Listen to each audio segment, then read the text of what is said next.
Yes, we will start another presentation. The third presentation, the title is Security Risk Analysis Multi-Stage Attacks Based on Data Criticality. The presenter is Linnaeus Scandalas. Is it correct? Yeah. Close So, enough. yeah, thank you. He's a PhD student at Linnaeus University, Sweden. He received his BS and MS degree from Aristotle University, Greece. His research interests include self-productive system security, formal method, and software architecture. So please welcome the presenter. Yeah, you can present your paper. Hello, everybody. I'm Harry Laos. I will be presenting, as stated, security risk analysis of multi-stage attacks based on data criticality. So this is shared work between me, Luyuan, Simon, and Narges. The three of us are at Linnaeus University, and Simon is at also Outpost 24 in Sweden.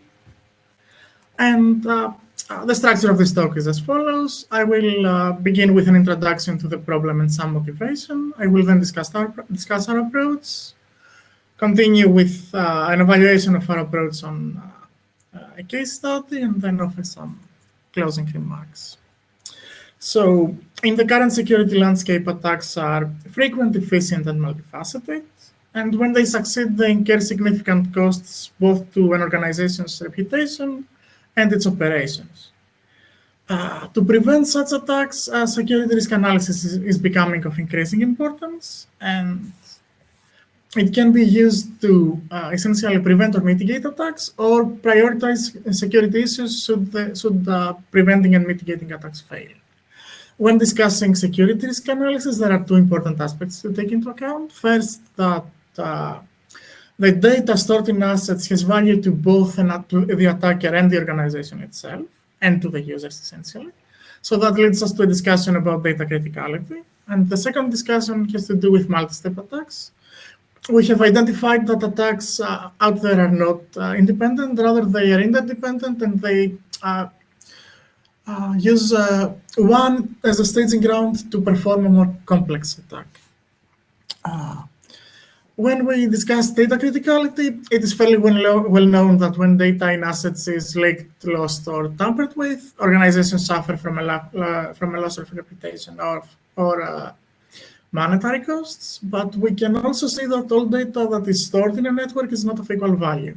So, for instance, if you look at the figure shown in the slide, we can see that exploiting the patient server or the staff server would have much more dire consequences to an organization than exploiting the doctor's terminal or the front terminal. That is because the patient database and the staff shifts database contain confidential or highly important information.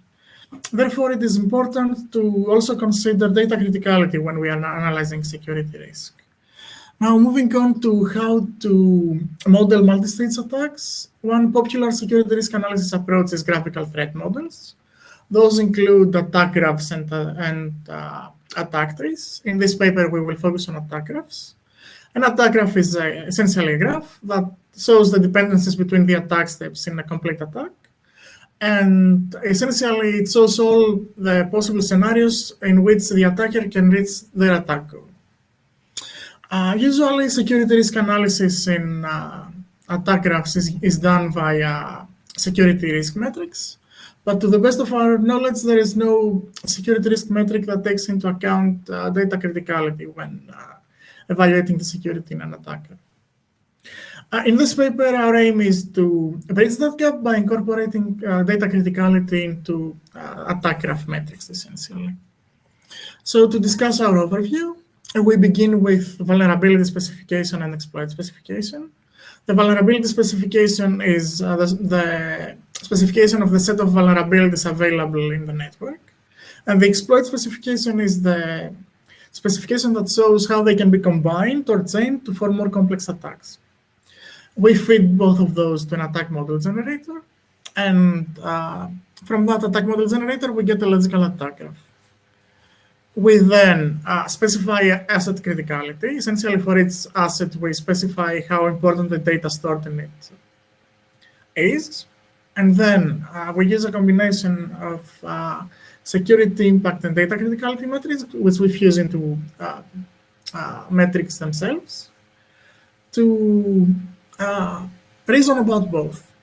The first type of metric that we propose is called the step exploitation metric, and it shows the damage accrued to an asset by a single attack step.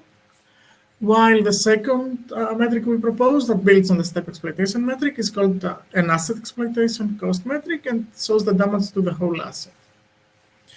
To specify asset criticality, essentially we draw a parallel to the CVSS impact scores. So for each asset, we define 3 criticalities in the same way that CVSS defines impact. So we have confidentiality criticality, integrity criticality, and availability criticality, which are the corresponding values to the impact scores for CVSS for the CIA triad. This way, it is easy to integrate with vulnerability impact, and thus we can easily propose metrics. So the first metric we will talk about is vulnerability exploitation cost. So this is a composite metric. It combines the attack impact and the asset criticality. And the way it works is that it estimates the damage done to a host due to a single vulnerability exploitation. So if we look at this attack graph, there are 2 vulnerabilities in the graph. The vulnerability node 10 and the vulnerability node 15. And to calculate vulnerability exploitation cost, we simply sum the corresponding multiplications of the impact and the criticality for its score. Then the second metric is the step exploitation cost. So this metric attempts to calculate the damage accrued on an asset up to a certain attack step. That means essentially how much damage has been accrued on an asset when a certain point in the graph has been reached. This metric is probabilistic, and that is because there are multiple paths to reach an attack step. So for instance, in the figure, we can see that there is one path going from nodes 9, 10, 8, 6, 7, and 5 to node 4, which is the node that is being calculated. And there is another path from nodes 12, 13, and 11. We also propose a similar metric for this metric, which we call CPSEC for cycle breaking step exploitation cost. And that is used in the case where attack graphs have cycles to better estimate the damage accrued. Then the third metric that we propose, which is really a set of metrics, is asset exploitation cost. That shows the total damage to an asset when an attack has succeeded. So this calculates the damage for the whole attack graph, essentially. The way this metric works is it sums the sec over attack paths, where the attack paths are defined based on the attacker strategy. So since we have different attacker strategies, these strategies will entail different total damages to an asset. The first case for asset exploitation cost is asset exploitation cost max. So in this case, the attacker attempts to maximize the damage done to the network, and we can see that they attempt to compromise the whole network. So they will try to exploit every vulnerability available in order to do the most damage, essentially. The second metric is asset exploitation cost mean. Now, in this case, the attacker attempts to do the minimal damage possible. That is either to hide their presence or to achieve their goal as quickly as possible. And we can see in the attack graph that essentially only the minimal path to the attacker's goal, which is node 1, is damaged. Then we have a third case, which is something in the middle. And this is often useful when we have no information about the attacker or when we know that the attacker does not have a strategy. In this case, essentially what we do is that we sum the security exploitation cost values of all paths in the attack graph, and then we divide by the number of paths.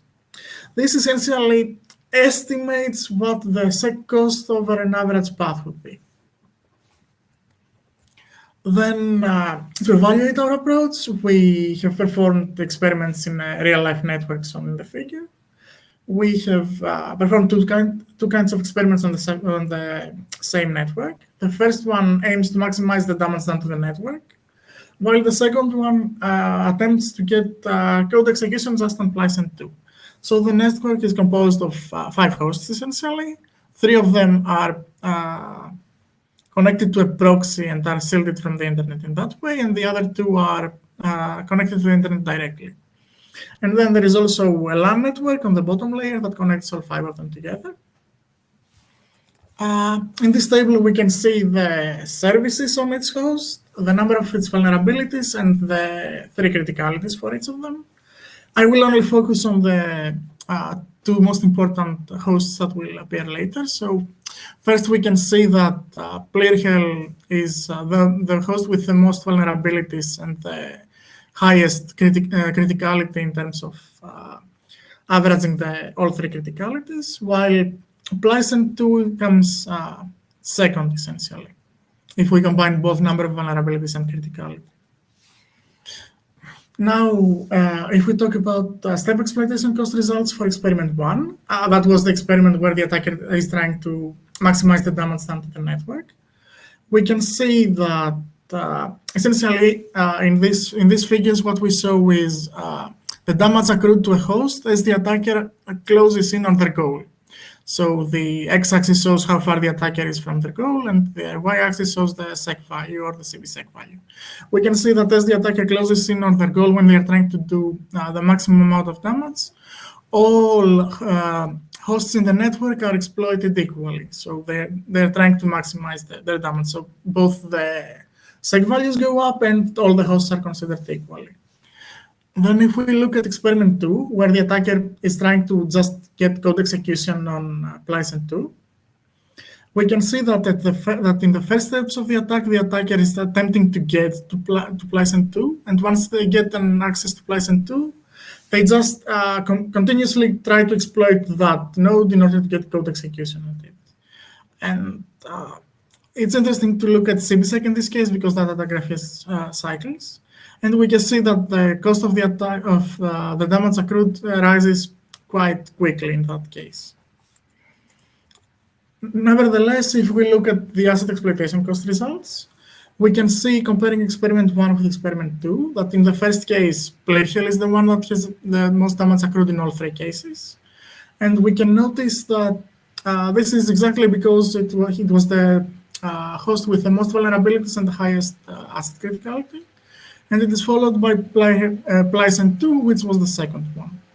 Looking at experiment 2, however, we can notice that the attacker strategy does indeed matter, and our metrics can accurately identify that. So we can see that the damage accrued to Pleasant 2 is much higher than the other 3 hosts, and still after that, the vulnerability impact and the asset criticality matter. So, in conclusion, I have showed the specification of data criticality, and I have also presented a few security metrics that combine attack impact and data criticality. And the evaluation of the results shows that they are suitable to estimate the risk for different attack strategies on different networks. And that is all for me. Thank you for listening. Okay, thanks for the interesting talk. Yeah, if the attendees have any questions, leave your questions in the chat room. Then can you go back to page 13? This is the data table, input table. Yes. Here, the numbers, the vulnerability, there's number of vulnerability and criticality. Is it just given as an input, or are there any criteria to obtain that number? Okay, so then I will have to go here probably. Okay, so the things that look like books are given as input to an attack model generator. Essentially, we use mulval to generate logical attack graphs. And then asset criticality is also given as input. So essentially, we need a security expert to do both. To do both vulnerability specification and exploit specifications and asset criticality. Vulnerability specification can, to be some extent, be estimated by using something like a vulnerability scanning tool. And we have done that in the past in other research. But we have found that once you try to specify complex attacks, you cannot really automate that. And the same goes for asset criticality. It's very hard to actually know what data is important automatically. So both of these things are given as input, essentially. Yes. And then another question is that, is there any specific granularity of when you say the data? The data. What is the exact meaning of the data in your paper? The granularity of data. Okay, Is so it a file or the folder? Yeah, system. so Or this is abstract. So since we only label assets, and by assets I mean hosts. This is very abstract because we essentially only say how important in terms of confidentiality, integrity, and availability a host is. It can be done more precisely, but the metric calculation will blow up essentially. If I consider all possible sources of data criticality, yeah.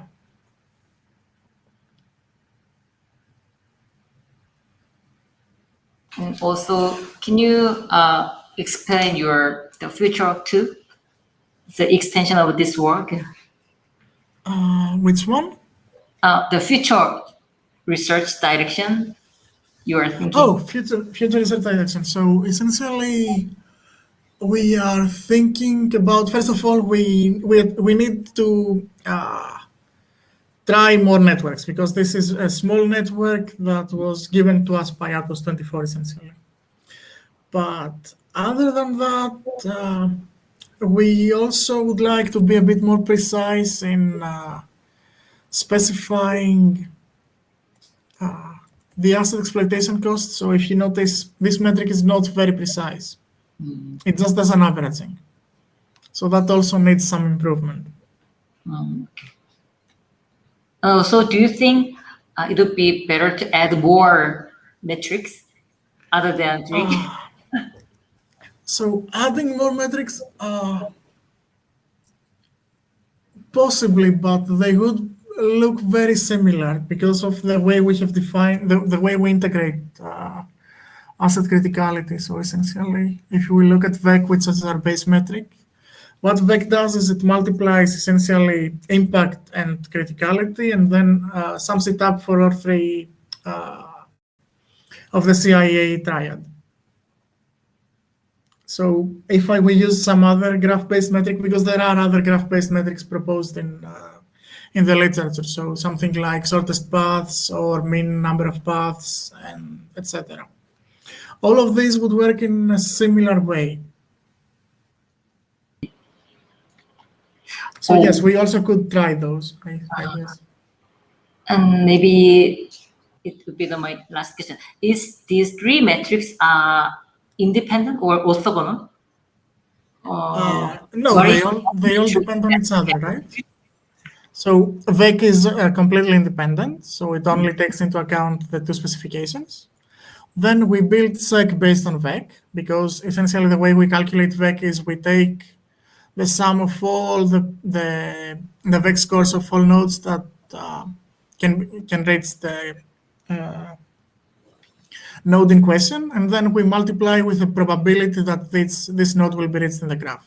To do that, we a metric that Mulval provides that will give us the probability that this node will be reached, essentially, from any path in the graph. And then asset exploitation cost is based on SEC.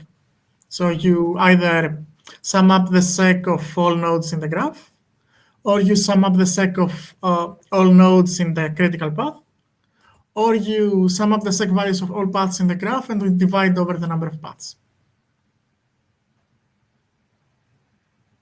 So they are not independent. Yeah, okay. Okay, thanks for your interesting talk. Yeah, and this kind of quantitative analysis might be quite helpful for further the studies and analysis. Yeah. Okay. Then I think we can close this presentation session. If anyone have further questions and or comments, you can go to the discussion room at the end of this presentation session. Yep. Okay, thank you again. Thank you.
Harry. I think you can stop sharing and stop your camera and your microphone. Okay. In 3 minutes, you will have a discussion room popping up, and you can join there if Okay. you want to.